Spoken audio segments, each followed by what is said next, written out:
Keramaian yang ada di kasino membuat para pengunjung yang ada di sana menatap takjub seorang wanita yang sudah menghajar si pria dan anak buahnya. Para penjaga keamanan kasino mengamankan Caroline bersama dengan pria mabuk dan anak buahnya. Dia mau membunuhku, ucapnya. Kedua tangannya meraba pundak dan punggungnya yang terasa sakit luar biasa. Dasar pria tidak tahu diri, kalau tanganmu itu tidak berguna lakukan hal yang lain. Kamu ini benar-benar tidak tahu diri, tangan tidak berguna mau digunakan untuk berbuat asusila. Dengan murka Caroline terus mencerca pria mabuk sembari menunjuk wajahnya. Tenang, Nyonya tenang. Elios mencoba untuk menenangkan Caroline. Tenang-tenang, apanya yang tenang? Bagaimana aku bisa disuruh tenang? Dengarkan aku, pria seperti ini itu tidak seharusnya hidup di dunia ini. Seharusnya dia itu ditaruh di planet paling jauh dari dunia ini. Sekitar 10 menit kemudian orang tua dari pria mabuk datang bersama dengan anak buahnya juga. Dia mencari keberadaan putranya, ketika dia melihat putranya sudah babak belur dengan dua tangan yang memegang pinggangnya. Dia nampak sangat murka. Siapa yang berani melakukan hal ini pada putraku? Kedua matanya melotot dengan amarah yang benar-benar sangat luar biasa. Aku yang melakukannya, jawab spontan Caroline. Beraninya kamu melakukan hal ini kepada putraku. Aku pasti akan memenjarakanmu, serunya kembali. Dari ujung kepala sampai ujung kaki Caroline menatap pria itu, sifatnya yang begitu urakan juga kata-katanya yang sangat tidak tahu tempat itu akan beraksi. Caroline nampak menghela nafasnya. Kamu ini sudah tua bau tanah, kepala botak perut buncit. Tapi kenapa ya mulutmu itu tidak bisa dikontrol kalau berbicara? Ujar Caroline. Elios dan Ruhan hanya mampu menghela nafas mereka, wanita yang ada di depannya itu benar-benar tidak tahu situasi sama sekali. Sekarang itu dia berada di situasi yang harusnya menahan diri, namun malah dia langsung mencerca pria yang barusan datang. Kamu, seru si pria sembari menunjuk Caroline. Kamu apanya? Benar yang aku katakan kan? Kepalamu itu botak, botaknya besar seperti landasan pesawat terbang, cerca Caroline kembali. Beberapa orang yang ada di tempat itu nampak menahan tawa mereka, wanita muda itu benar-benar berbicara tanpa ditata sama sekali. Apa yang terjadi tuan? Seorang pria turun ke lantai 1 untuk menanyakan situasi yang ada di tempatnya, padahal dia sudah melihat apa yang terjadi dari tadi dari lantai 2. Tuan Robert, Tuan harus menolong saya, ucap ayah dari si pemabuk. Apa yang terjadi dengan putramu? Tanya Robert. Robert adalah pria pemilik dari kasino tempat Caroline bermain judi. Dia adalah pria yang begitu menyukai keindahan. Wanita ini dengan lancangnya menghajar anak saya, jawab si pria. Ya tentu saja aku menghajarnya, suruh tangan anakmu itu untuk diam, berani sekali dia mau menyentuh tubuhku, jawab acuh Caroline. Kau, mulutmu ini ingin sekali aku tampar, seru si pria. Jika Anda berani menamparkan nyonya saya maka saya akan membunuh Anda di sini. Elios langsung maju melindungi Caroline. Percuma saja Elios, pria seperti dia itu tidak usah digubris. Pria lahir tanpa otak makanya kepalanya botak. Caroline kembali yang membuat Robert menahan senyumnya. Mulutmu itu, seru si pria. Sakit ayah, sakit, rintih pria mabuk yang terus menahan punggungnya. Enak kan dibanting seorang wanita. Makanya punya tangan itu dijaga jangan keluyuran, untung aku yang menghajarmu, coba orang lain mungkin kepala dan tanganmu itu sudah terpisah-pisah. Caroline yang kemudian duduk dengan tenang. Wanita ini benar-benar sangat menakjubkan dia adalah wanita incaranku, aku harus mendapatkannya. Senyum terus ditunjukkan oleh Robert saat melihat perlakuan Caroline. Pria botak itu terus murka, dia menelepon polisi untuk memberi pelajaran kepada Caroline. Siapa yang berani menyentuh istriku? Suara bariton itu muncul di antara kerumunan orang yang ada di kasino. Serentak orang-orang yang ada di kasino menoleh menatap suara bariton yang ada di tempat itu. Suara berat itu membuat mereka menatap pria yang terkenal sangat kejam itu. Tuan Eric, ucap si pria yang terkejut saat melihat Eric Regan berada di sana. Begitu pula dengan Robert, dia tidak mengira bahwa saingannya ada di kasino tempatnya. Tuan, sapa Elios. Wah kamu bakal tidak selamat, bisik Ruhan. Siapa yang menelpon dia? Caroline menatap Ruhan. Ya jangan aku dong, aku kan gak mungkin punya nomor suamimu. Lagian pasti pria itu yang menelponnya, bisik Ruhan yang membuat Caroline marah. Itu pria bengek ngapain sih menelpon dia? Waduh kalau dia marah bisa-bisa kartu hitamku ini diambil kembali. Dengan erat Caroline menggenggam kartu hitam yang diberikan oleh suaminya. Apa yang Anda lakukan di tempat saya, Tuan? Tanya Robert. Aku mendengar kalau ada seseorang yang hendak melecehkan istriku, tentu saja aku kemari. Tidak mungkin kan aku membiarkan seseorang melecehkan istriku, jawabnya. Erik berdiri dengan tegap, pria itu memasukkan salah satu tangannya di saku. Suamimu benar-benar seperti superhero, bisik Ruhan kembali. Sudah diam, aku pasti dapat masalah nanti kalau pulang, kesal Caroline. Wanita itu sudah membanting dan menghajar anak serta anak buahku, Tuan. Aku pasti akan memasukkan dia ke penjara, jawab si pria. Mendengar perkataan seperti itu seketika Erik maju. PLAKK. Tamparan langsung mendarat di pipi si pria botak itu menyentuh pipinya. Aku hanya menamparmu, aku belum menghajarmu atau memberimu hukuman, jawab Erik. Anaknya itu kurang ajar sekali. Berani sekali dia menyentuhku. Jangan salahkan aku kalau aku langsung memberi dia pelajaran. Jawab keras Caroline yang membuat Erik langsung naik pitam. Kelvin, panggil Erik. Iya Tuan, jawab Kelvin. Bawa dia, perintah Erik. Apa yang Anda lakukan Tuan? Wanita itu yang bersalah, wanita itu yang mencoba menggoda putra saya. Seru si pria. Enak saja aku yang melakukan hal itu, ngapain juga aku harus menggoda anakmu yang jelek itu. Suamiku sudah tampan kaya raya tajir melintir, ngapain aku menggoda pria jelek seperti dia. Caroline langsung berdiri sembari menunjuk pria pemabuk.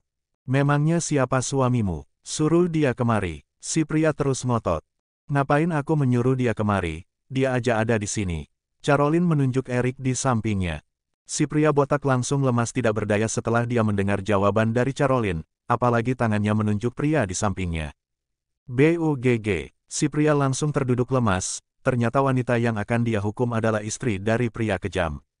Apa, dia istri pria ini? Dia istri Erik, guman Robert dalam hati saat melihat Erik yang tersenyum kepada Caroline. Begitu lembut Erik memperlakukan istrinya, salah satu tangannya membelai rambut sang istri. Elios, Kelvin, lakukan apa yang harus kalian lakukan. Perintah Erik. Setelah mengatakan itu Erik langsung menggenggam tangan sang istri dan membawanya keluar dari kasino. Wanita muda itu nampak sedikit tersenyum. Kamu marah ya? Tanya Caroline saat berada di dalam mobil. Erik sedikit terdiam kemudian menatap sang istri, salah satu tangannya memukul pelan dahinya. Lain kali tidak usah mengurus hal ini, langsung bilang sama Kelvin ataupun Elios biar mereka melakukan pekerjaan mereka, ucap Erik. Pria seperti itu harus diberi pelajaran, enak banget dia dilepaskan, jawab Caroline yang sedikit meruncingkan bibirnya. Aku akan menghukumnya, kamu tenang saja. Erik menenangkan istrinya. Sekarang kamu mulai pandai menggodaku, ya. Erik menatap penuh godaan kepada sang istri. Hais, mulai deh, ingat ya ini di dalam mobil kamu tidak malu apa sama dua anak buahmu itu. Caroline mencoba menahan tubuh suaminya. Sedikit, ucap Erik dengan lembut. Oh ya, tadi kamu ditelepon siapa? Kok tahu aku ada masalah? Tanya Caroline yang menyelidik. Kalau dibilang yang menelpon adalah Elios pastinya Caroline akan mencuci abis pria itu. Salah satu pekerja yang ada di sana. Jawab Erik yang berbohong. Tidak mungkin, yang jelas aku yakin kalau yang menelponmu adalah Elios, tidak mungkin orang lain, mana ada yang tahu kalau aku istrimu. Caroline terus mencari kebenaran. Sudah, tidak usah bertanya lagi, lagian Elios sudah mengambil uang yang kamu menangkankan. Ucap Erik yang membuat Caroline tersenyum. Aku menang banyak loh. Caroline merasa bangga. Erik kembali menepuk pelan dahi istrinya. Kamu ini perempuan kenapa sukanya berjudi? Apa tidak ada pekerjaan lain yang bisa kamu sukai? Kamu ini perempuan kok sukanya ke sirkuit balap dan berkelahi. Apa kamu tidak mau lebih baik diam di rumah menungguku pulang dari perusahaan? Tangan sama kakiku ini gatal kalau diam, lagian aku ini sangat tidak cocok dengan pekerjaan wanita-wanita tulen dan lemah itu, jawabnya. Caroline memang selalu menunjukkan jawaban singkat padat dan penuh arti. Kalau begitu mulai besok kamu ke perusahaan saja sama aku, nanti lakukan apapun di sana, kalau kamu dibiarkan keluyuran di luar sana malah hasilnya seperti ini. Erik yang kemudian memeluk sang istri. Kemarin Elios bilang kalau dua orang brengsek itu ke perusahaanmu ya? Tanya Caroline. Karena menurut informasi dari Elios ayah dan ibunya pergi menemui Erik untuk meminta sesuatu. Iya, lalu, apa yang mereka inginkan? Aku tidak tahu, karena aku tidak menemui mereka. Berarti kamu benar, jika kamu mau menemuinya aku tidak akan pernah mau menemuimu lagi. Mungkin penyakit kaburku itu akan kambuh lagi, ancam Caroline seketika. Begitu besar perasaan yang dimiliki oleh Erik kepada istrinya, begitu besar perasaan itu hingga membuatnya seperti pria yang begitu terobsesi. Aku akan selalu menunggu kamu mengatakan cinta padaku. Aku selalu mengatakan cinta padamu namun belum satu kali pun kamu membalas semua ucapanku. Erik memeluk sang istri, menenggelamkan kepala Caroline di dadanya, debaran jantung yang begitu keras. Caroline dapat mendengar debaran jantung yang berpacu seirama. Aku akan tetap berada di sisimu asalkan kau tidak menyakitiku. Sekali kau menyakitiku maka aku tidak akan pernah merasakan perasaan ini lagi. Setelah perjalanan dari kasino, Erik membawa sang istri ke perusahaan. Dia lebih memilih aman daripada istrinya keluyuran di luar sana. Bukan apa-apa sih, yang ditakutkan Erik itu istrinya bertemu dengan para musuh-musuhnya. Di kasino tempat Caroline bermain judi, di sana Robert benar-benar membayangkan wajah wanita muda yang begitu cantik. Dia mempunyai sesuatu yang membuatnya benar-benar jatuh cinta. Mengapa kamu harus berdampingan dengan pria itu? Pria kejam yang mempunyai begitu banyak musuh itu, ucap Robert sembari mengambil segelas minuman beralkohol. Pria itu meneguknya perlahan-lahan, memutar gelas itu sembari tersenyum entah kepada siapa. Memangnya seperti apa wanita itu, Robert? Tanya seorang wanita yang menemani Robert. Aku baru merasakan perasaan ini, aku baru merasakan jantungku berdebar begitu kencang. Dia wanita yang begitu istimewa, dia benar-benar membuatku tergila-gila, jawab Robert. Begitu banyak wanita menemanimu, kamu tinggal pilih salah satu di antara mereka. Lalu, kenapa sekarang kamu harus jatuh cinta? Tanya si wanita. Terlihat wanita itu mengambil satu persatu pakaian yang sudah berserakan di lantai, entah kemana arah pakaian itu. Ada yang ke kanan, ada yang ke kiri bahkan ada yang tersangkut di atas lemari. Kamu tidak usah banyak berbicara, aku membelimu dengan harga mahal. Tugasmu hanya menemaniku, melayaniku dan memuaskan keinginanku. Robert terus membayangkan wajah yang begitu membuatnya terobsesi. Kalau kamu mencintainya kenapa tidak kamu rebut saja? Kamu kaya tampan dan mempunyai kekuasaan, lalu apa susahnya kamu merebut wanita itu? Tanya wanita yang bernama Zigna. Seorang wanita yang memang selalu menemani Robert setiap kali pria itu membutuhkan kesenangan. Zigna adalah wanita penghibur. Mungkin kalau dia simpanan para pria biasa aku akan mengambilnya. Namun dia milik seseorang yang mungkin tidak bisa kujangkau, jawab Robert.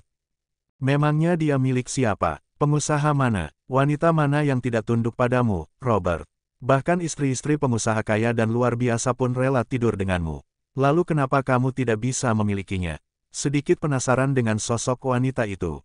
Wanita mana yang bisa menolak Robert bahkan tidak menginginkan pria itu? Wanita itu adalah istri dari Erik Regan, pria penguasa beberapa kawasan yang sangat menakutkan. Bahkan pria itu benar-benar pria yang sangat ditakuti di kalangan para bangsawan dan para mafia, jawab Robert. Hahaha, kalau begitu kamu tidak akan bisa mendapatkannya, Robert. Kamu hanya bisa bermimpi dalam setiap anganmu untuk mendapatkannya. Kali ini mungkin Tuhan benar-benar ingin membuatmu seperti kucing, mungkin juga dia akan membuatmu kejar-kejaran seperti kucing dan tikus. Wanita itu memang selalu berkata tanpa batas dengan Robert. Apa kamu mau keluar dari tempatku tanpa nyawa, Zigna? Pistol yang ada di laci langsung dikeluarkan oleh Robert. Hal itu membuat Zigna merasa ngeri, karena Robert juga adalah tipe pria yang sedikit kejam. Di perusahaan milik Erik terlihat pria itu memantau sebuah tempat yang sudah dia curigai. Apa yang dia lihat? Kenapa dia serius sekali? Kedua matanya menatap layar laptop, apakah dia melihat film porno, film asusila? Tatapan mata Caroline terus menatap Erik yang benar-benar fokus dengan laptopnya. Tok, tok, tok. Pintu kantor Erik diketok. Masuklah, Elios, jawab Erik. Caroline menatap pintu yang akan terbuka itu, dalam pikirannya kenapa dia tahu kalau yang mengetuk pintu itu Elios, apakah dia mempunyai sihir atau dia seorang cenayang. Nampaklah sosok pria yang tidak lain adalah Elios, pria itu masuk dengan sedikit senyum di wajahnya saat melihat Caroline. Nyonya, sapa Elios, pakai nyapa-nyapa lagi, tadi kamu kan yang melaporkanku. Sekarang senyum-senyum, cipir Caroline yang membuat Elios sedikit tersenyum. Ada apa Elios? Tanya Erik. Tuan, ini adalah informasi yang Anda tanyakan beberapa waktu yang lalu, jawab Elios yang kemudian memberikan beberapa bukti pengakuan seseorang. Ada apa? Tanya Caroline. Tidak ada apa-apa sayang, jawab Erik yang tidak ingin istrinya tahu mengenai orang yang sudah menjebaknya hingga meminum minuman yang diberi obat perangsang. Oh, salah satu tangan Caroline mengambil ponselnya. Dia melihat sebuah postingan di salah satu media sosial.